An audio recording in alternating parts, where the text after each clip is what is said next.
O'ylab ko'r, lekin 3 yillik sevgingdan ayrilib qolishing mumkin. Menga farqi yo'q, bosib olaveraman. Mayli, bos, men uchun qiziq. Mayli, sharoitingga qara. Nomerni ayt. Kim bu? Tanimadim. Xullas, meni tanimaysiz. Ismim Zayniddin, 2001-yilman. Yaqinda Amerikadan kelganman. Shunga ozgina uylanish niyat bor edi. Ammam sizni tavsiya qilgandi. Shunga o'zingizga telefon qilib ozgina gaplashib olay degan. Amerikada aniq qilganmisiz? Hozir ham Amerikadanmi, O'zbekistondamisiz?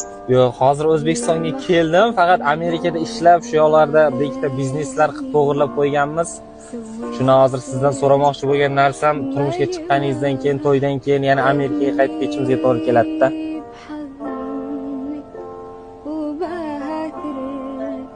O'sha narsaga rozi bo'lgan bo'larmidingiz birgalikda Amerikada yashashga?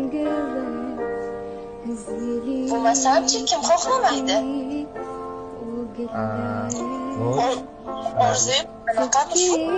Bo'ldi, sizni tushundim. Qarang, hozir ozgina shoshib turgandim.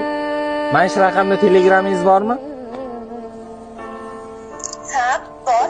Bo'ldi, saldan keyin sizga Telegramdan telefon qilaman, ko'rib gaplashib olamiz. Aytgancha, yigitingiz yo'qmi? Yo'q, yigitim yo'q, yigitlar bilan gaplashishga meni vaqtim yo'q. Yo'q, yigitim yo'q, yigitlar bilan gaplashishga meni vaqtim yo'q. Aha. Charchamang, o'zingizni ehtiyot qiling, men sizga telefon qilaman.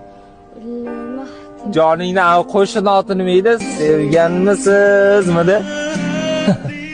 Bir gap aytaymi? Boshqa sevmayman. To'xta, qachon kurchangni olib ket.